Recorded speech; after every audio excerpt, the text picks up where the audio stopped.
KX News Storm Team.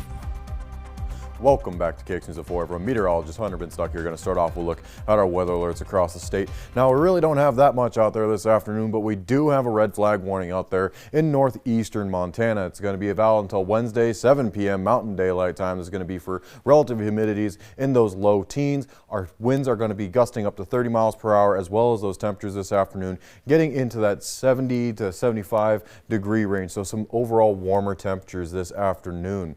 Now, looking at Bismarck right now, temperature is going to be sitting right at 67, winds south-southeast at 11, humidity down to about 22%. So if we see these winds increase, as they should later tonight, I would fully expect one of those red flag warnings to potentially be issued here for the central portions of the state, but relatively clear skies out there this afternoon.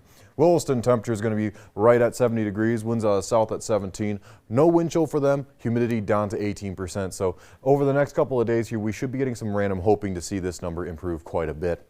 Temperatures across the rest of the state going to be in those widespread 60s. Folks up to the far north there, got to a couple of 70s. We have 70 for Newburgh, 70 up in Mohall. Out towards the eastern reaches of Montana and western North Dakota, they're probably the warmest parts of the state this afternoon. We have 73 for Sidney, 70 for Beach, 68 down there in Bowman. Overall, those temperatures got really warm this afternoon, but looking at our lows tonight, we're going to get back down into those 30s and 40s. We won't be as cold as the last couple of nights, but it's going to be still chilly nonetheless. Still going to be definitely worth wearing a sweatshirt or a coat if you need to go do anything this evening into tomorrow morning. Now, our high temperatures for tomorrow is where it's going to be really nice. We're looking at temperatures that are going to be way above our seasonal averages here. So we're going to be in those mid to upper 70s across the state. Going to be 74 up there in Bottineau, 74 for Stanley, 73 for Flasher, 72 for Mobridge, and 72 for our friends down there in Ashley. Overall, really warm temperatures across the state. Now, taking a look at our wind speed and direction right now, we're going to be in those teens, primarily the south-southwest, widespread across the state, and you can expect these winds to continue to pick up through these evening hours.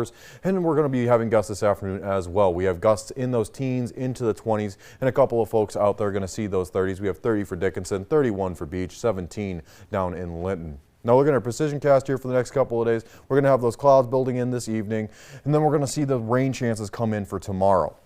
Now, it's going to start off tomorrow afternoon as just some isolated rain showers. As those day continues to warm up, we'll start to get some convective development, start to see a rain shower here or there. Now, as we get into later hours of the evening, it gets a lot more impressive. We have some thunderstorm chances that are going to get a little more widespread. So pretty much from the Dickinson area down through the south, around the south of Bismarck areas where we're looking for the highest likelihood of these thunderstorms developing. As of this time, it doesn't really look like it's going to be much of a wind issue. It's going to be maybe some pea-sized hail scattered throughout some of these cells that will develop through the afternoon. Now, as we push into Friday, we're going to get a widespread rain chance across the state. Now, through this whole system, Friday to Saturday, from Thursday, Friday into Saturday, we're looking anywhere from a quarter of an inch of precip all the way up to about an inch of precip total from this whole system. By Saturday evening, it's going to move into the more southeastern portions of the state, and then on Sunday we might see some wraparound moisture. Now, looking at our wind gust forecast here for the next couple of days.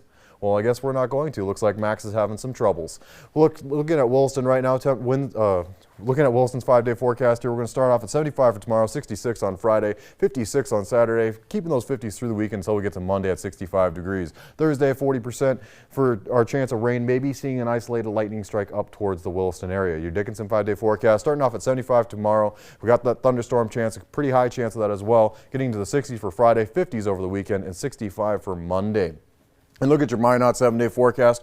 We're going to have 75 for tomorrow, 61 on Friday, keeping those 50s over the weekend, and then 60s to start next week. Maybe we'll get to the 70s for the middle of next week, but overnight temperatures for 50 degrees for tomorrow night, and then those 40s and 30s for pretty much the rest of the period. Your Bismarck 7-day forecast going to start off at 72 for tomorrow, 56 for Friday, 50s through the weekend, getting to 62 for Monday, back up into the 60s and 70s for the middle of next week. A couple of nights here getting really cold over the weekend, but overall, nothing that's going to scare me away. And look at that, just got those rain chances, got some thunderstorm chances, might see some hail. It's going to be a fun couple of days. We got kind of a mixed bag here for this weekend from what you're showing us. It's going to take, a few days to make up its mind, settle down that pattern for next week. Yeah, we do have a chance for maybe some rain showers later next week, but the beginning of next week looks wonderful. That's progress anyway, especially for any of those farmers who haven't started planting yet. Yes, you've got to wait for those soil temps to warm up just a little bit more. Hunter, thanks so much. And still to come on KX News at 4, some volunteers are showing up to get to work.